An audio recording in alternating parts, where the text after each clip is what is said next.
direncanakan untuk hibrid. Jadi kalian yang belum pernah lihat kampus sih mungkin dalam waktu dekat, kalau suasananya kondusif sih bisa melihat kampus ya.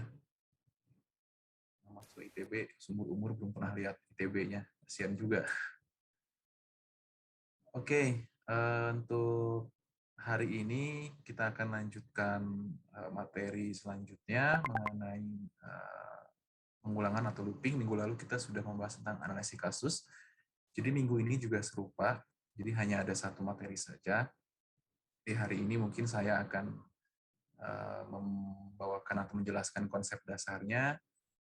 Apabila selesai 1 jam ini, maka di 2 jam hari Rabu, seperti minggu lalu, kita akan review singkat dan latihan. Dan mungkin kalau tidak cukup waktunya, kita jadikan PR sama seperti minggu lalu saja. Sepertinya sih cukup 1 jam sih untuk konsep dasarnya, tapi kalau tidak ya kita lanjutkan di hari Rabu. Saya coba perlihatkan dulu layar saya.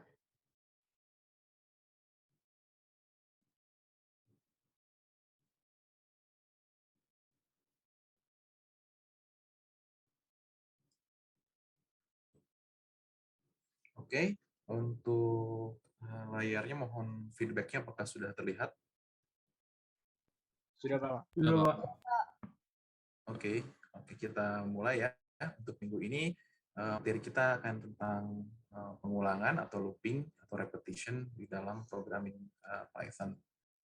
Jadi di minggu ini capaian pembelajarannya atau tujuannya apa saja. Yang pertama, Anda mampu atau dapat menjelaskan jenis-jenis pengulangan dan penggunaannya beserta elemen yang digunakan dalam pengulangan, dalam proses pengulangan.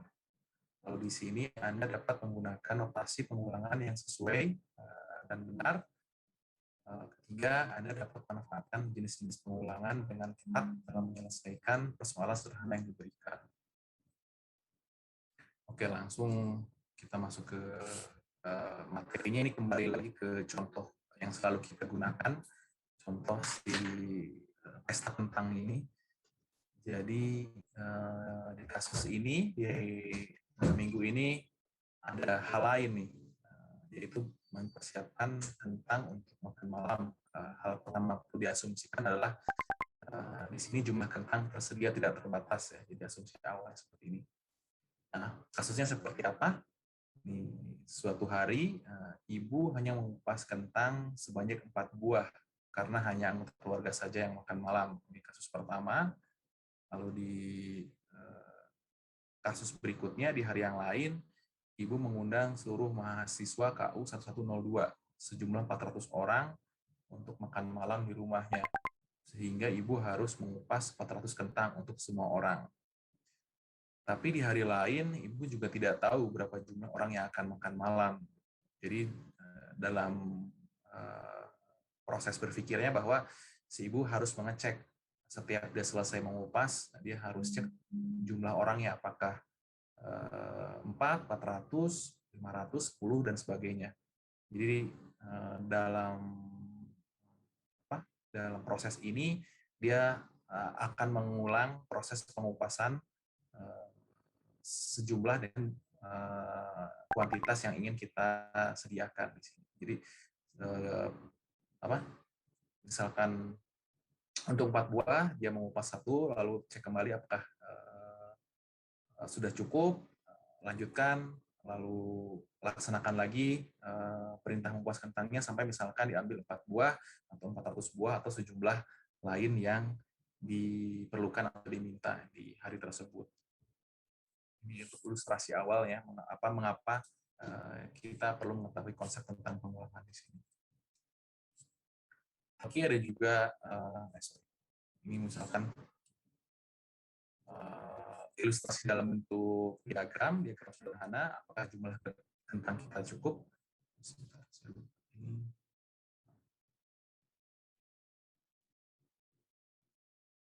Recording in progress. Apakah jumlah kentang kita cukup? Apakah jumlahnya adalah 4, apakah jumlahnya 400, atau sejumlah orang yang hadir di sini? Maka kita melakukan aksi pengupasan kentang, satu kali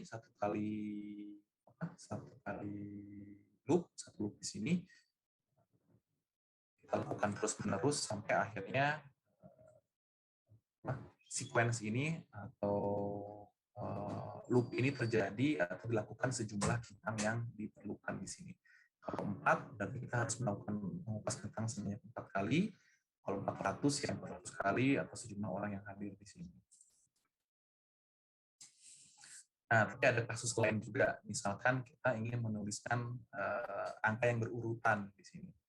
Contohnya ini masih sangat sederhana nih. Contohnya menuliskan program angka 1 dan angka 2. Selanjutnya kita menjumlahkan nilai dari jumlahan dari angka yang kita tuliskan sebelumnya. Contohnya misalkan seperti ini. 1, 2, jumlahnya menjadi 3. Ini perintahnya masih sangat sederhana ya.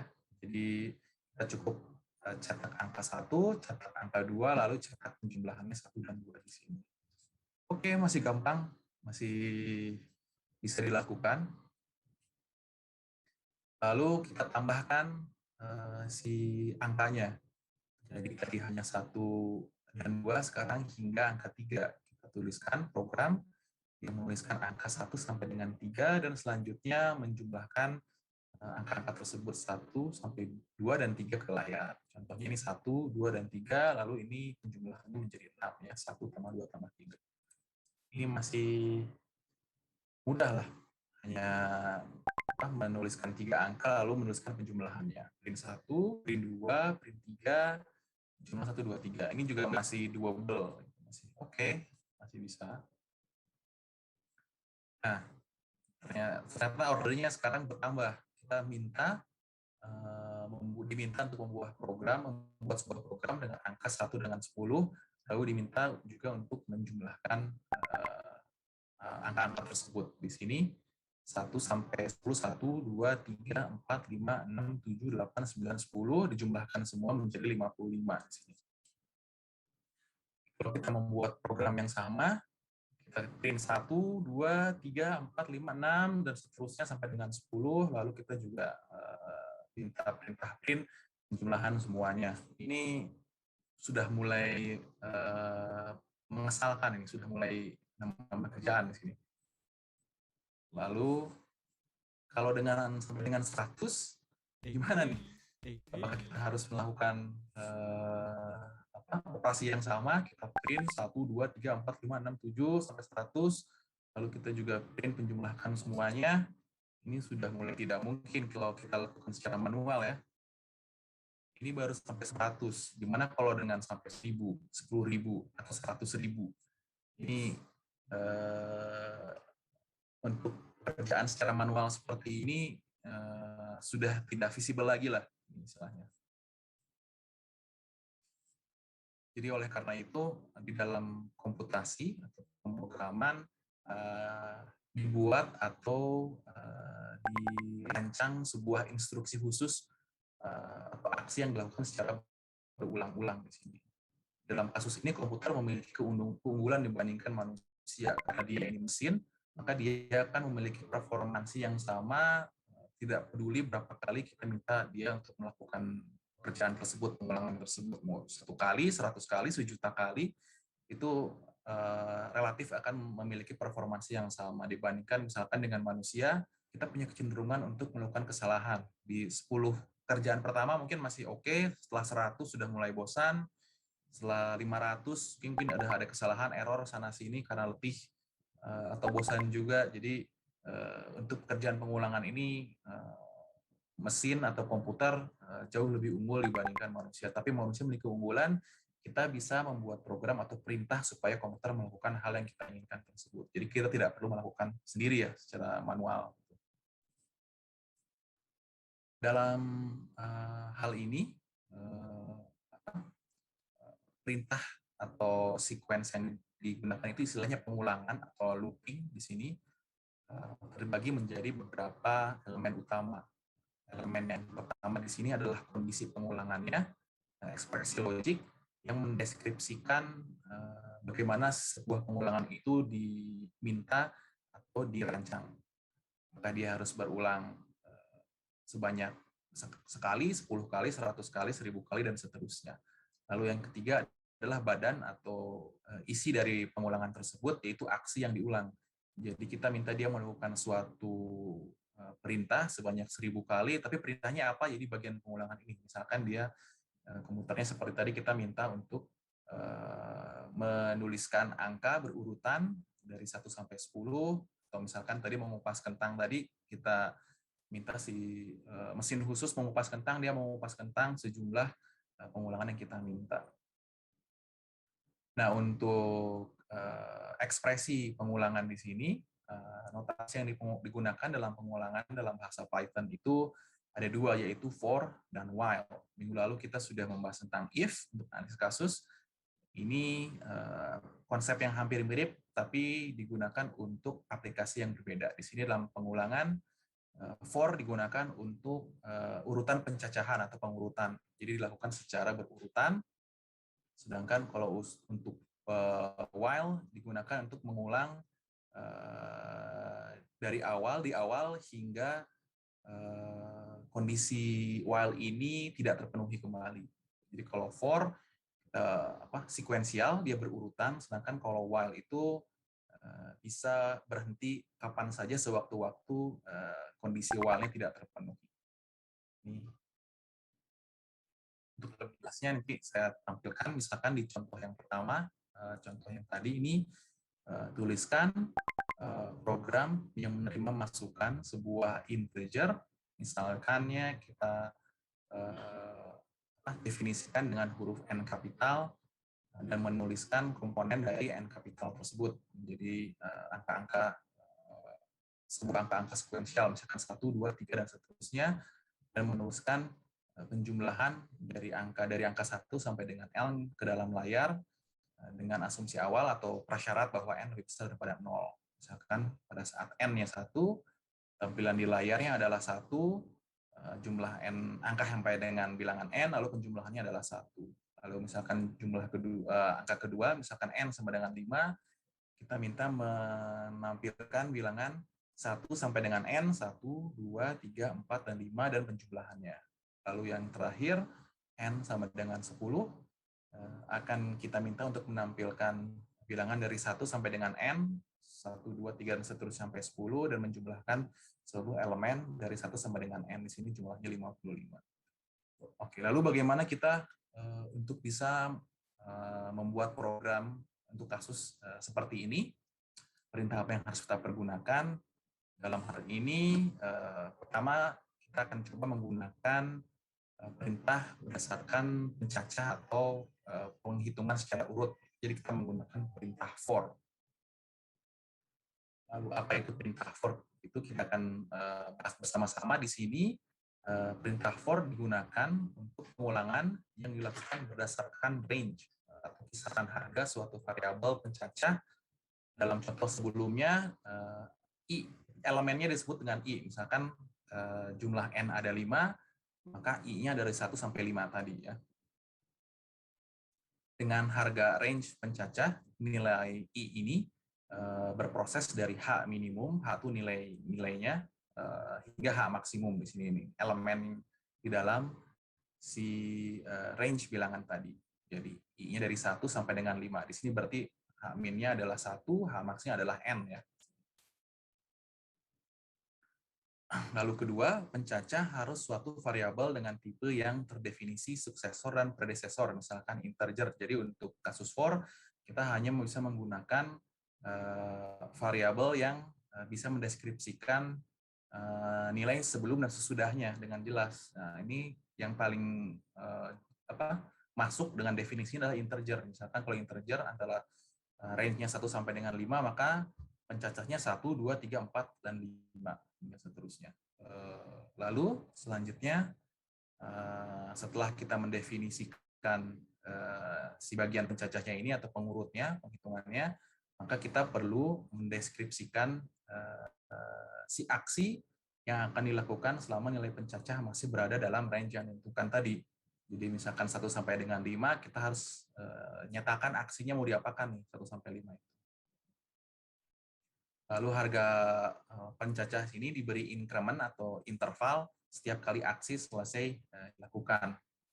Oleh karena itu, nilai akhir range harus ditulis H max plus 1 agar H max tetap diproses di sini. Jadi kalau tidak tambahkan 1, maka yang diproses adalah si H max minus 1-nya saja. Berhenti di situ. Dan kita ingin masuk si H max juga 1, maka kita perlu tambahkan plus 1. Akan lebih jelasnya mungkin nanti saya tunjukkan dalam contoh mungkin ya, supaya lebih jelas. Contoh dalam programmingnya. Nah, misalkan kita menggunakan perintah pencacah, perintah for di sini. Ini misalkan pseudocode di sebelah kiri. Nah, kita pertama inisialisasi dari aksinya menggunakan perintah ini for I in range, nilai minimum dan nilai maksimum plus 1 di sini. Lalu kita nyatakan aksinya apa, lalu programnya kita akhir terminasi. Ini sebetulnya bisa menggunakan angka apa, huruf apa saja, tidak harus huruf I ini, tapi biasanya dalam konvensi programming itu secara umum digunakan si huruf I ini untuk mengindikasikan urutan angka. Kalau Anda membuat dua subset, biasanya I dan J. Nanti kalau misalkan perhitungan dalam 2 dimensi, menghitung matriks bisa pakai I dan J. Misalkan I untuk barisnya, J untuk kolomnya. Dalam hal ini kita hanya 1 dimensi saja, berarti menggunakan I. Ya.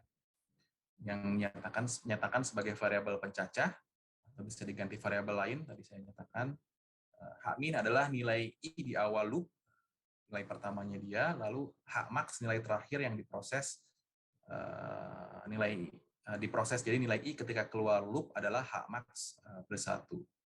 Setiap pengulangan I diberi increment atau penambahan sebesar 1 di sini. Kita lihat di diagram alir sebelah kanan di sini, misalkan kita inisialisasi, di mana nilai minimumnya dimulai dari I, dan nilai maksimumnya sama dengan I sama dengan H max di sini.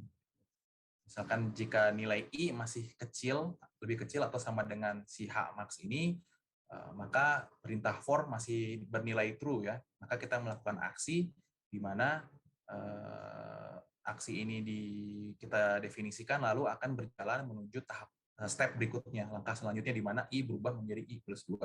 Lalu masuk lagi ke sini, kita melakukan aksi yang sama, lalu dihitung lagi, maka I selanjutnya menjadi I tambah 1 menjadi I ketiga ya, I 3 sampai dengan si I-nya lebih kecil atau sama dengan si nilai H max-nya. Jika sudah mencapai titik batas definisinya, di mana I sama dengan H max-nya, maka prosesnya menjadi false hingga pengulangan tidak akan terjadi, maka proses program kita akan selesai di sini.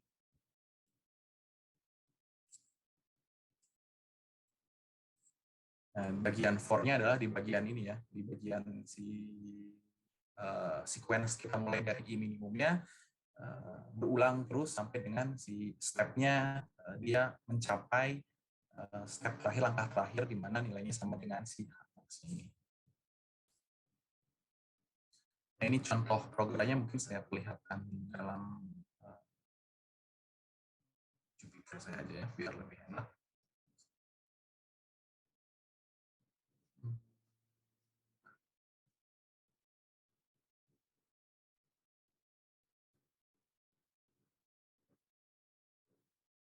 Oke, ini contoh yang pertama tadi ya, contoh 1, di mana kita minta program untuk menghitung jumlah angka, menghitung elemen angka di dalam n-nya sampai dengan si bilangan n tersebut dengan asumsi n lebih besar dari 0 ya. Di sini kita nyatakan kita minta nilai masuk n yang berapa, lalu kita simpan satu variabel 0 nih dengan nilai awalnya 0. Untuk kita gantikan dengan nilai si sum langkah kita. Nah, untuk for-nya ini kita definisikan di sini for I in range, kita mulai angka dari 1 karena n lebih besar daripada 0, kita mulai dari 1 dan berakhir pada n plus 1. Sebetulnya berakhir di n, Tapi kita perlu nyatakan dia di n+1, kan dalam Python itu stop itu berhenti di satu angka sebelum n.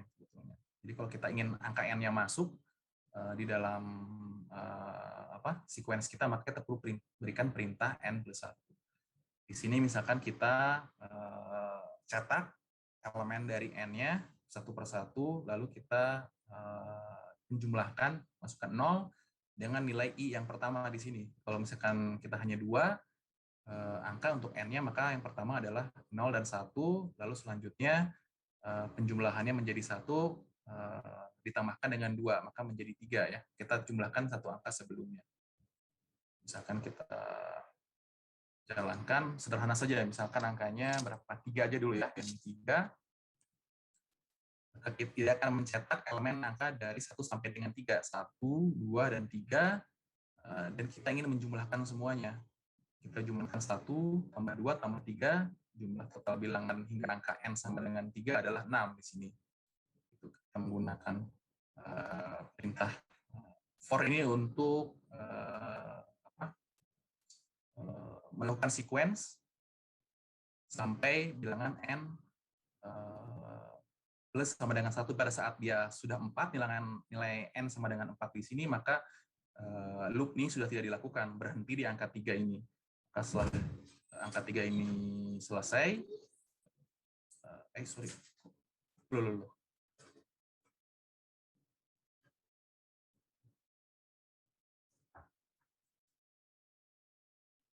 Mana? Oh, maaf. Tidak sengaja tertutup si browsernya. Coba saya buka lagi sebentar ya.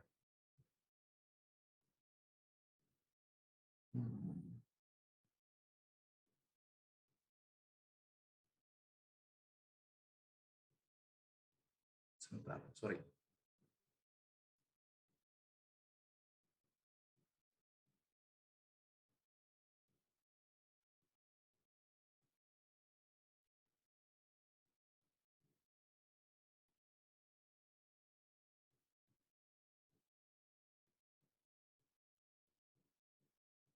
Sorry, nggak sengaja ketutup tadi.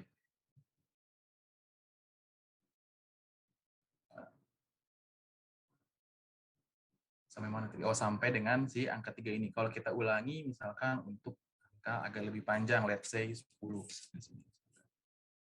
Enter, maka dia akan mengetik atau mencetak elemen dari 1 sampai dengan 10, 11 sebetulnya di sini ya. Yang dihitung sampai dengan 10.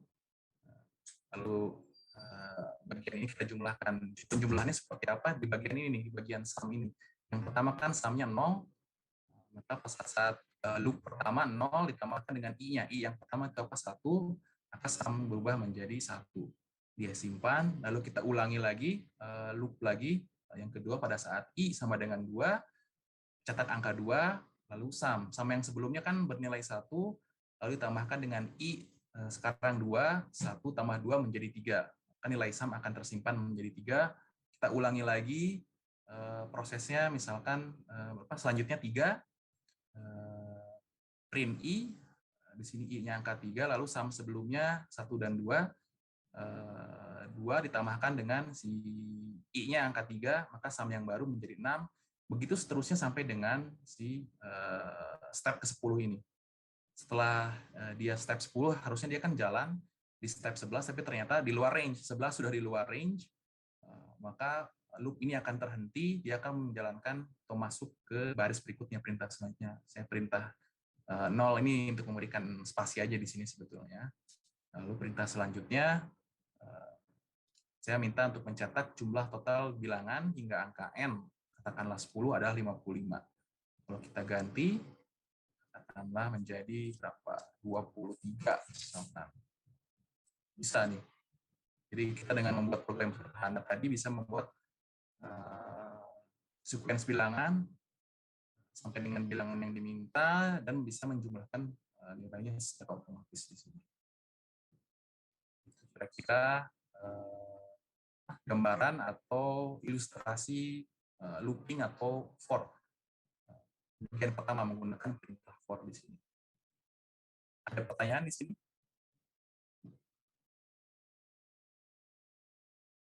Mau nanya Pak, itu yang modulo D itu apa sih? Oh ya, ini modulo D ini sama seperti sebelum ini, bukan modulo ya. Sebetulnya dia mengganti perintah. Yang kalau yang minggu lalu kita menggunakan F, ingat yang 2F. Jadi sekarang saya menggunakan D. Ini untuk integer dan desimal. Jadi kita mengganti nilai ini M dan sum placeholder-nya supaya bisa masuk ke sini, supaya menjadi string ini.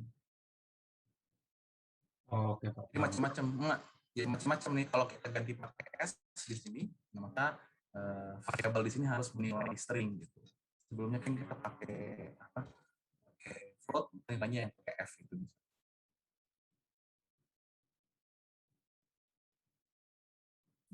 Oke, gimana tadi Hansel yang nanya ya? Iya Pak, udah paham. Oke. Ada pertanyaan lain? Permisi Pak, izin bertanya. Ya, silakan. Saya masih belum paham yang sum 0 di situ gunanya untuk apa ya, Pak? Oh ya, sum 0 ini pertama kita untuk mendefinisikan variabel sum ini untuk inisialisasi kita. Jadi pertama kali itu kita harus punya semacam bukan placeholder ya, semacam apa? Kita harus definisikan nilai sumnya ini supaya bisa dimasukkan secara berulang di sini di bagian aksinya. Ini kalau kita ulangi, misalkan sederhana aja ya, katakanlah 2. Nah, ini perintahnya N 2. Untuk I dalam range, berarti di sini 1 sampai dengan 3 ya. Sampai dengan 3 dalam Python itu, dia akan berhenti di angka terakhir, tapi tidak akan dimasukkan ke dalam si sequence-nya. Jadi itu khasnya Python. Kalau kita buat range 1,3 itu mulainya 1, angka terakhirnya berakhir di bagian di angka 3, tapi 3-nya nggak akan masuk, angka terakhir itu nggak masuk. Kita inginnya 3 itu masuk, maka tambahkan 1. Lalu kita beri perintah print I untuk menunjukkan elemen dari 1 sampai dengan 3 tadi ya. Nah, sumnya masuk di sini. Pertama, kita harus punya nilai sum awalnya ini. Nilai sum awalnya kita buat yang tadi yang 0 ini pertama kali. Maka nilainya adalah 0 ditambah dengan si I tadi, I yang pertama. Dalam kasus ini misalkan 1, maka 0 tambah 1, maka sum ini akan berubah menjadi 1. Dia penjumlahan antara 0 dengan elemen pertamanya. Elemen pertamanya adalah 1. Kita sudah punya penjumlahan elemen pertama, 1, kita lanjutkan atau loop lagi untuk bilangan yang kedua, angka 2 di sini. Pada saat I-nya 2, kita cetak I-nya 2 di sini menjadi 2. Sum tadi kan sudah berisi angka 1 ya. Si sum yang ini sudah digantikan dengan perintah ini, maka sum yang di sini sudah berangka 1, maka kita bisa jumlahkan dengan I pada posisi tersebut, di mana 2. Maka 1 ditambah 2 menjadi sum yang baru, itu 3. Dan ini adalah sum yang terakhir yang kita gunakan di sini. Dari saat kita print, maka kalau kita lihat di sini, masukkan nilai N2, elemennya 1 dan 2, di sini print I-nya 1 dan 2, jumlah total bilangan antara angka N sama dengan 2 adalah 3, 1 dengan 2 kan 3 di sini. Kita perlu semacam sum untuk menginisialisasi nilai ini, supaya sequence penjumlahan antara angka sekarang dengan angka sebelumnya itu bisa dilakukan untuk logik si komputernya.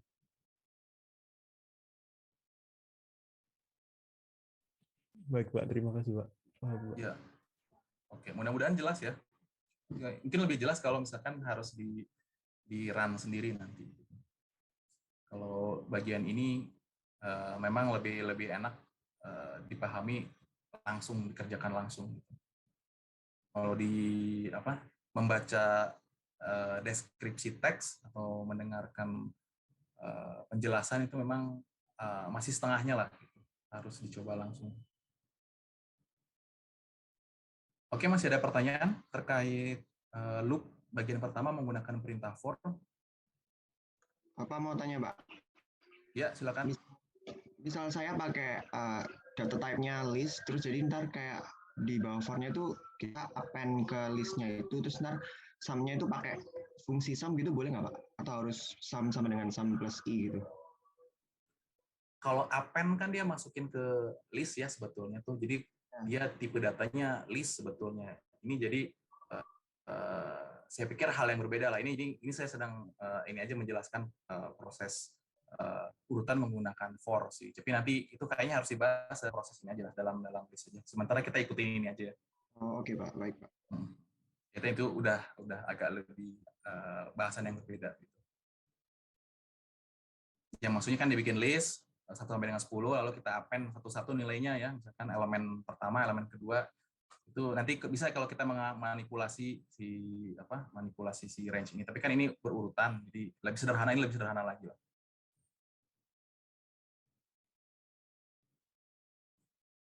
Oke, kalau kita coba run lagi ya, kita coba run, let's say agak banyak lah, 100 misalkan.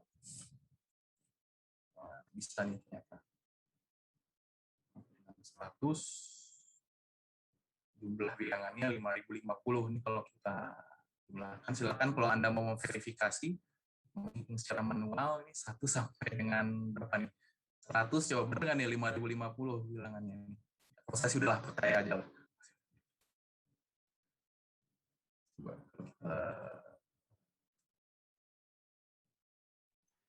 Pak, ya. Pak, saya masih kurang silakan. ngerti yang jumlah total bilangan hingga angka n sama dengan persentase D adalah persentase D itu kok bisa ya bertambah semuanya gitu Pak? Saya kayak nambahin 1 tambah 2 tambah 3 sampai bilangan 100 gitu Pak. Kok Ini bisa ya Pak? Perintahnya ini nih di sum ini nih. Kita menggantikan si nilai sumnya ini nih. Jadi yang kita panggil sebetulnya kan di akhir itu nilai sumnya ini. Jadi kita definisikan sum adalah penjumlahan angka sebelumnya dengan jumlahan angka sekarang. Ini logiknya seperti itu. Jadi sum yang pertama kali kita perlu nilai awal kita berapa? 0. Karena kan belum ada apa-apa nih sum pertama kita tuh di luar loop kita. Lalu pada saat loop yang pertama, let's say berapapun angkanya kan dimulai dari 1 ya.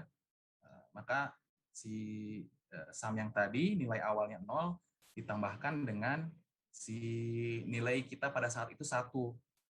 0 tambah 1 menjadi 1, maka menjadi sum yang baru. Nah, kita sum yang baru ini disimpan di luar juga oleh komputer, lalu kita jalankan loop selanjutnya. Pada saat langkah selanjutnya misalkan I-nya 2, sum sebelumnya kan sudah berubah menjadi 1 ya. Iya Pak. Nah, kita tambahkan dengan angka pada step saat ini yaitu 2, maka sumnya berubah menjadi 3. Maka si sum ini kita akan terdefinisi menjadi penjumlahan angka sebelumnya ditambahkan dengan angka sekarang. Jadi kalau Anda masukin angkanya berapapun sampai 1000 pun dia akan berjalan terus di mana penjumlahan jumlah sebelumnya sudah dijumlahkan ditambah angka sekarang. Lalu Anda tambah 1 langkah, sudah dijumlahkan kan, angka terakhir ditambahkan dengan angka yang sekarang. Begitu aja terus. Terima kasih, Pak. Yuk.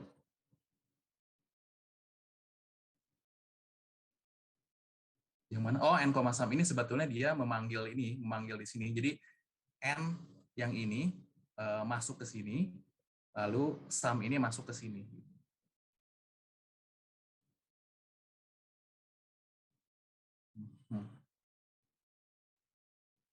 Jadi sebetulnya ini saya mau buat ini aja, mau buat dalam bentuk tulisan supaya jelas. Tapi bisa aja misalkan Anda tulis sumnya supaya nggak bingung ya. Kita sumnya aja seperti ini.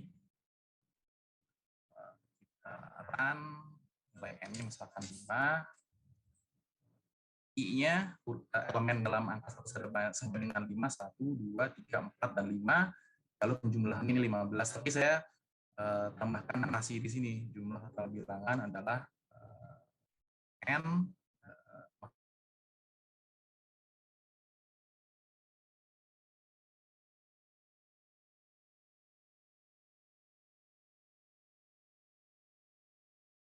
perintah untuk menampilkan print saja. Jadi kalau masih ingat beberapa minggu lalu kita gunakan F untuk memanggil float, kalau D ini untuk memanggil integer. Jadi beda-beda. Pakai C, kalau memanggil string pakai S angkanya di sini. Tapi kita masukkan angka variabelnya harus sesuai dengan yang kita panggil. Karena di sini persen D, maka dia harus digantikan dengan satu variabel bernilai integer. Di sini juga persen D maka harus digantikan dengan bernilai bilangan integer atau bilangan integer, bilangan integer D. Kalau G bisa integer. Yang apa itu di luar konsep looping lah ini. Ulangi lagi.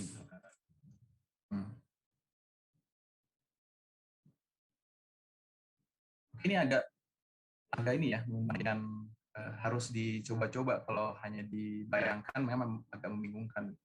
Logiknya harus dipahami sambil dicoba. Ada pertanyaan lain? Pak, saya mau tanya, Pak. Ya. Itu yang print yang di atasnya, yang jumlah total bilangan itu print yang mana ya, Pak? Oh, yang ini ya? Iya. Ini ya? Iya. Oh, yang ini tuh, ini nih, print yang ini, supaya memberikan spasi kosong di sini. Oh. Kalau nggak ada print ini, nanti dia nempel, bukan nempel, nggak ada spasinya. Ini juga kan saya kasih spasi nih, setelah sum ini, setelah kita masukkan input, saya beri print kosong di sini supaya ada interval aja. Ini kalau nggak ada juga nggak apa-apa, tapi jadinya dempet-dempetan ini supaya bagus aja. Kita hilangkan kedua print ini. Kita 7. Nah, jadi gini ya, nggak ada spasi. Ini sebetulnya kosmetik aja, supaya ngebedain which one is which buat senjata. Print lagi. Nah, 7. Nah, jadi ada interval ini aja sih. Oke. Siapa yang nanya? Dafa? Ya. Iya, Pak. Ya. Ada pertanyaan lain? Ini pelan-pelan aja lah. Jadi kita cuma satu topik, jadi saya pikir bisa, kalau nggak selesai ini juga apa-apa, kita bisa review lagi di hari Rabu. Paham dulu. Oke? Pak, saya mau nanya, Pak. Silakan, Robi. Berarti kalau di Python ini, kalau kita nyatakan for itu, Pak, range-nya wajib n+1 gitu ya, Pak? Wajib gitu. Oh iya, ini. Ini memang karakteristik dari Python. Ini mungkin Anda bisa cek lebih lanjut lagi ya tentang Python. Jadi kalau kita buat range itu biasanya ada 3 komponen dalam range. Yang pertama tuh nilai awalnya, lalu yang ketiga itu intervalnya, misalkan, tapi nggak ditulis karena ini intervalnya 1, jadi tidak ditulis. Ini sebetulnya dia increment-nya sebesar 1 di sini. Anda bisa tulis 1, 2, ini kalau tergantung nanti Anda kalau mau. Kalau 1 biasanya tidak ditulis. Nah, sedangkan dia akan berjalan sampai dengan si angka terakhir di sini n ini, tapi dalam Python dia itu akan berhenti sampai dengan angka yang kita minta, misalkan di sini n, tapi angka n+1-nya tidak akan masuk dalam sequence-nya. Kalau kita nggak kasih n misalkan di sini, maka contoh misalkan kita run di sini 3, maka ini hanya sampai 1 dan 2 aja, 3-nya nggak akan masuk. Nah, ini kan 1 dan 2 aja, 3-nya nggak masuk di sini. Kalau kita tambahkan n+1, maka dia akan perintahnya akan berjalan terus sampai dengan bilangan n+1 ini. Jadi angka terakhirnya n+1. Karena kita pengen 3-nya masuk. Kita lagi 3, di sini 3-nya masuk ya. Itu karakteristiknya Python. Jadi karena dia mulai dari 0 sebetulnya. Dia tuh mengurutkannya tuh dari, menghitungnya tidak dari 1, 2, 3, tapi dari 0. Jadi step 0, step 2, dan seterusnya. Jadi step terakhir itu pada saat mencapai n itu menjadi step n-1.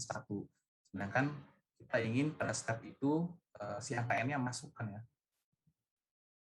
Nanti yang tadi ya, yang diminta tadi siapa?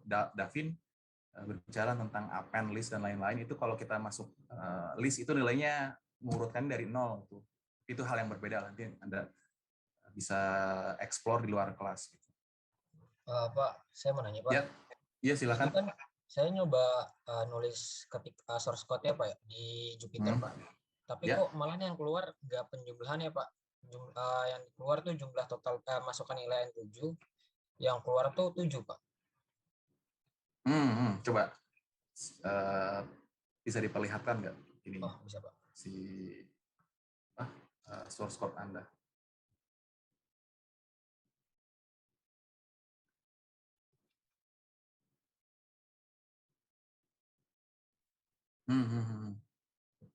Ini coba lihat sumnya.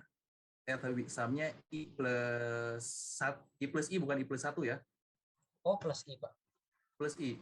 Dengan I-nya, maksudnya I itu dia nilai pada angka pada step tersebut. Gitu.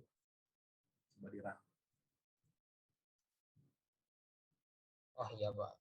Salah ketik, Pak.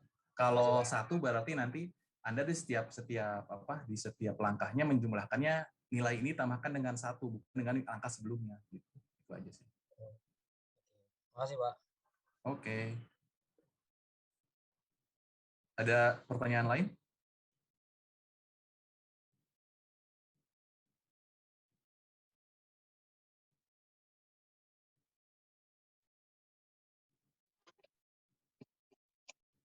Pak, izin nanya lagi Pak, Ya, yang ya untuk silakan.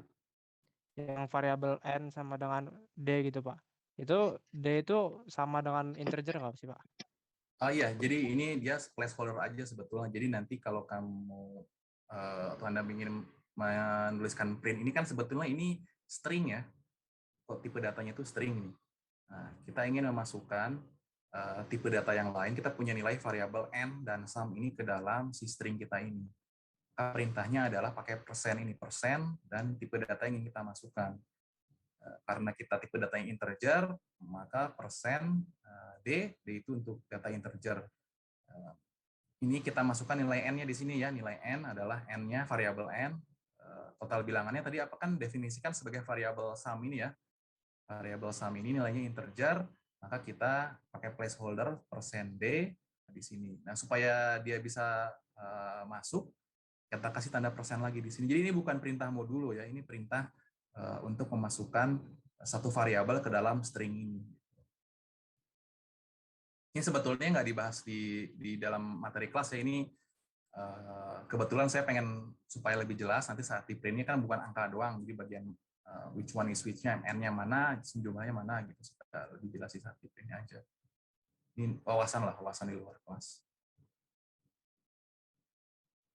Jadi kalau kita gunakan tipe data yang lain bisa, kalau misalkan float pakai F, kalau string pakai S, kalau misalkan C, karakter pakai C gitu. Jadi kita udah punya template stringnya ini, kita bisa ganti-ganti dengan variabel yang kita mau aja di sini. Jadi kita nggak perlu ngetik dari awal, bilangan angkanya adalah berapa, nanti bisa mengikuti dengan programnya. Gitu. Itu aja sih. Oke, ada pertanyaan yang lain?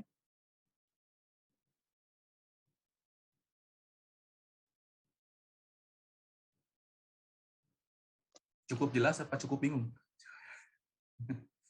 Jelas, Pak. Jelas Pak. Oke, ini mungkin saya juga ngasih contoh yang lain lah. Ini contoh yang agak lebih kompleks, tapi menggunakan menggunakan perintah for ini. Jadi saya buat program untuk menghitung bilangan Fibonacci di sini. Run. Ini run-nya yang ini lagi. Fibonacci. Ini ilustrasi aja. Ini fokusnya di bagian for-nya. Jadi saya menggunakan perintah for ini untuk membuat sebuah program, masuk nilai n-nya, sequence-nya berapa kali, misalkan 10, 12. Jadi akan mengurutkan bilangan Fibonacci sebanyak 12 kali, 12 urutan, dari urutan 1 sampai urutan 12. Ini nggak usah khawatir, ini cuma demonstrasi aja. Jadi aplikasi dari penggunaan for itu aplikasi yang lain di sini. Yang di sini yang sedang kita bahas. Oke. Ada yang tahu kan bilangan Fibonacci?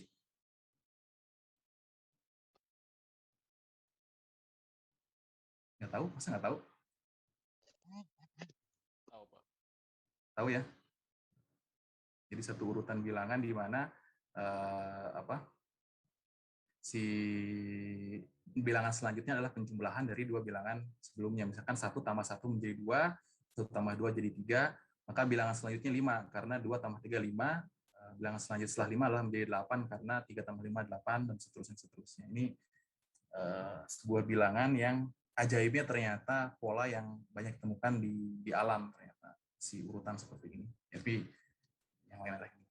Ilustrasi saja. Kita kembali ke inti kuliah kita, yaitu tentang aplikasi si bilangan for ini. Jadi dia akan terus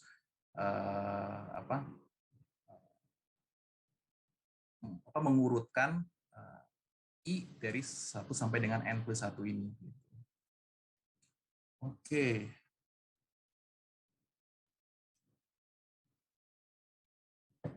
Tidak ada pertanyaan lagi, mungkin saya coba mana tadi?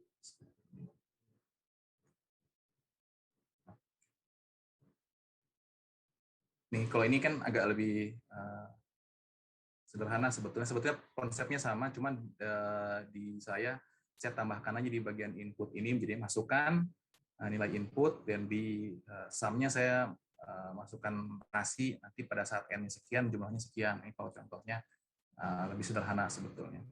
Jadi silakan dicoba masing-masing ya di bagian si range-nya ini. Terus sampai dengan n plus 1. Ini selanjutnya sebetulnya tentang bug. Saya coba pecah mundur. Untuk pecahan mundur juga nilainya sama. Jadi nilai maksimum, nilai minimum dengan intervalnya -1 di sini. Kalau -1 itu artinya dia dihitung mundur. Jadi berjalan dari yang paling besar ke paling belakang ke paling depan. Jadi ke urutan paling depan ke kalau tadi misalnya yang pertama, ini sebetulnya ada lagi koma 1 tadi yang tadi Robi tanyakan kalau tidak salah. Intervalnya bisa 1 bisa 2 terserah. Kalau 1 biasanya tidak dituliskan gitu. Nah, kalau untuk mundur perintahnya ditambahkan lagi intervalnya -1 di sini. Jadi dia mulai dari si nilai paling belakangnya berjalan mundur sampai ke paling depan di sini. Tapi untuk prosesnya sama sebetulnya, untuk proses logiknya sama semua. Yang bedanya ya urutannya, jadi kalau yang pertama dari depan ke belakang, dari belakang ke depan. Oke. Nah, selanjutnya mungkin sebetulnya kondisi ulangan di awal untuk while, saya pikir mungkin nanti ada Bu aja. Silakan Anda proses dulu, pahami dulu untuk yang for ini, dan latihannya setelah Anda paham, nanti kita lanjutkan di hari Rabu untuk bagian yang while ini. Jadi apa bedanya nanti for dengan while. Dan kapan kita bisa menggunakan perintah for untuk looping, kapan kita menggunakan perintah while untuk looping. Oke, jadi mungkin untuk hari ini sampai sini aja kali ya. Untuk hari Rabu, kita 1 jam membahas, 1 jam pertama membahas tentang yang while ini dan selanjutnya tentang latihan. Gitu. Oke, sebelum saya tutup, ini terakhir masih ada pertanyaan nggak terkait dengan for ini? Cukup jelas atau gimana? Atau masih pada bingung? Pak, saya mau nanya satu lagi Pak, tentang flowchart silakan. tadi Pak. Oke. Kalau flowchartnya yang for itu, tandanya wajib di kirinya Kak Pak? Nggak boleh di kanannya Kak Pak? Bentar ya, saya buka. Mana tadi? Yang mana? Yang flowchart yang H-max sama H-min itu Pak. Yang ini bukan? Ya, sama yang I plus 1 juga gitu Pak. Maksudnya gimana? Itu tandanya kenapa ke kiri gitu Pak, bukan ke kanan? Kan biasanya kita ke kanan gitu Pak. Oh, ini sebetulnya kan dia ilustrasi aja, ini mengacu bahwa si I ini diambil dari H-min ini gitu. Oh ya paham Pak. Nilai I ini kan diambil dari H-min ya. Gitu. Maksudnya makanya ke kiri. Itu aja sih. Dan ini juga I selanjutnya. Nah, I selanjutnya diambil dari I terakhir ditambah 1 kan, ini menjadi I selanjutnya nih diambil. Karena kita I-nya di sebelah kiri, kalau mau di sebelah kanan bisa aja nanti H-min panah ke kanan, I-nya di sini gitu. Kemudian kan di sini kita subjeknya si I-nya ini gitu. Ngerti Pak. Makasih Pak. Ya nggak masalah itunya Mas, jadi notasi aja. Yang penting konsepnya. Oke, masih ada pertanyaan lagi? Silakan.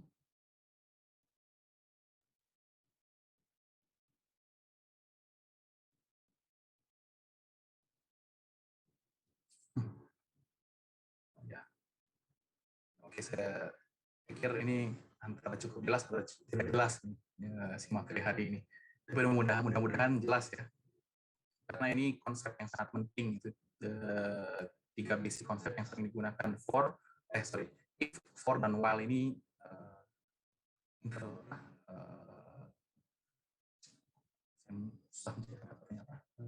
terkoneksi satu sama lain biasanya dalam program yang lebih kompleks. Jadi kita bisa menggunakan perintah if, kalau di dalamnya ada perintah for atau perintah while dan sebagainya. Oke, itu mungkin untuk hari ini. Terima kasih atas perhatian Anda hari ini. Kita sampai jumpa lagi di hari Rabu ya.